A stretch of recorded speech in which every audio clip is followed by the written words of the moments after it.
really nervous. I'm quaking in my boots right now.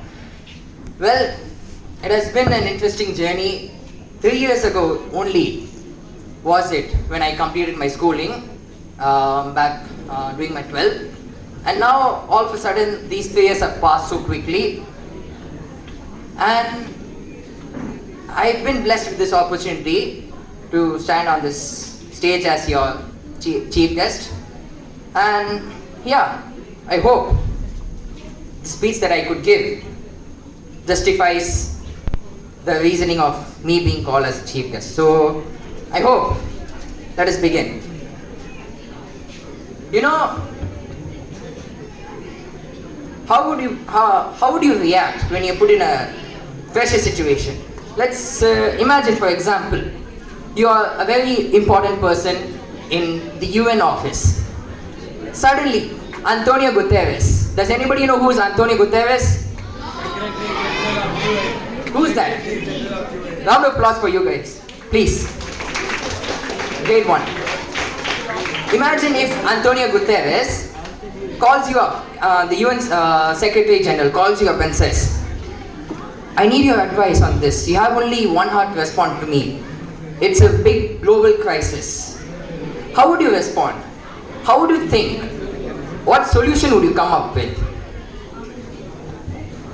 This is why MUNs are important in a way that it doesn't make you think about how, it doesn't just make you think about what information exists in the world.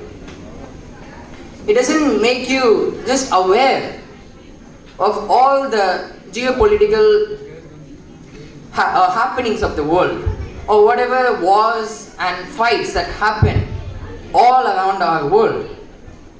It also makes you understand that solutions can come. We can make our own solutions to help the communities wherever we can. It may be small impact, it may be a large global scale impact. So yeah, to be able to develop such skills, it doesn't happen overnight. It takes a lot of time, and I can see that a lot of you guys have taken the efforts to prepare yourselves as delegates of countries or delegates of individuals, whoever it might be. You guys have had to taken that effort to make yourself competent enough to give a reasoning of how. So yeah, even but sometimes maybe just being in the conference rooms, maybe just being in the presidential meetings where presidents of one country meeting with another president of another country, they might have one-on-one conversations. Those might not end up with proper diplomatic resolutions, with proper terms and conditions or beneficiary solutions. Sometimes arguments or resolutions may not be properly done in a conferences, but sometimes it may be also be done on a football pitch. Why do I mention a football pitch? Because I'd like you guys to... Okay, who watches football here actually? Wow, that's a lot of football fans. Okay, I'm pretty sure you've heard of Mohamed Salah. Yes? Yes, he's a Liverpool legend. And I would like to mention him. Okay, I would like to mention him. You know, sometimes people would always try and argue in conferences, or people would try to have debates. But Mohamed Salah is somebody who has not written a single peace treaty, who has not been a UN member. He is not a diplomat in any formal ways. He is not really like an official UN member per se. But I'd say he has still impacted millions upon millions of people. And to be able to impact that many people, it talks more about your characteristic, your own behavior, the way you represent yourself in front of other people. Because Salah, I don't need to tell in football terms, he is such a great football player. He's a legend in history of Liverpool books. But a few years after Salah joined Liverpool, a research was conducted. A research was conducted on Salah's influence at Liverpool, influence in Merseyside and wherever he stayed. A lot of anti-Muslim hate crimes and hatred towards his community were reduced. All because he was able to consistently upkeep his character, be humble, be kind, to be understanding, to be considerate of whoever he interacts with. And if he were to not be such a person, I'm pretty sure Liverpool and the rest of UK itself would have continued having hate talks against the Muslim community in the UK area. But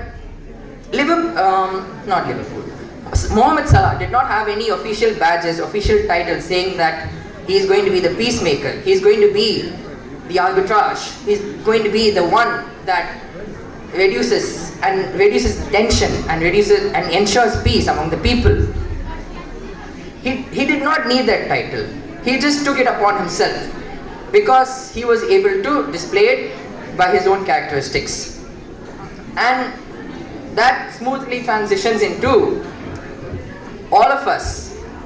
Each and every one of us in this room has the ability to take on leadership roles.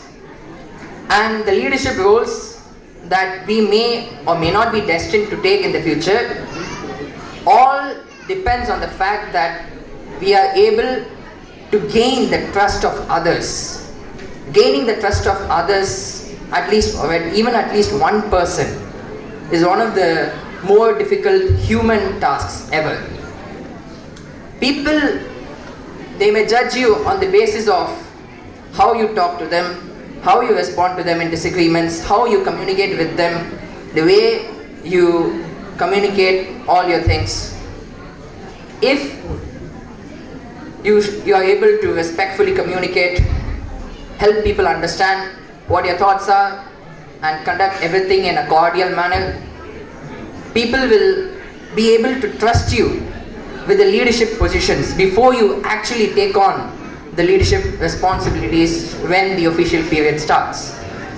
So, yes, all of you guys have represented countries, represented individuals, and defended certain policies. You negotiated with people you've met for the first time, I believe. Some of you are coming from other schools and coming into the school and trying to fight, trying to defend your points with your own arguments that you sometimes may win, sometimes may not win.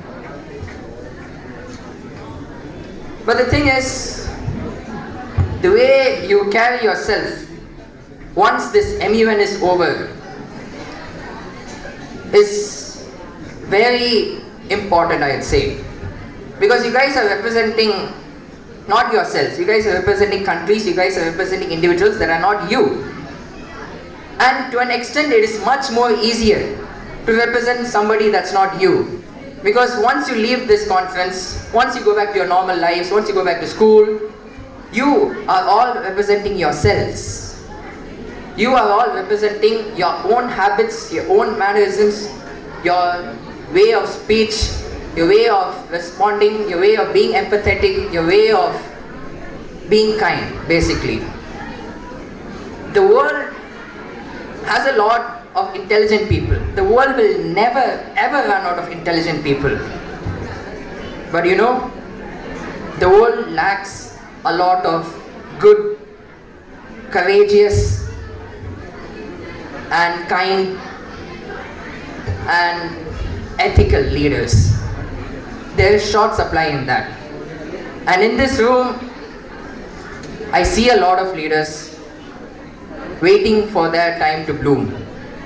Eventually, you guys will be called upon to take leadership responsibilities to ensure that whatever is happening, you guys will be taking care of it. And when your time comes to take on those leadership responsibilities, may you be remembered not for the titles or the badges or the flashy gadgets that you may own. But I hope you guys are remembered for the impactful and courageous leadership activities that you guys do. Thank you so much, guys. Thank you.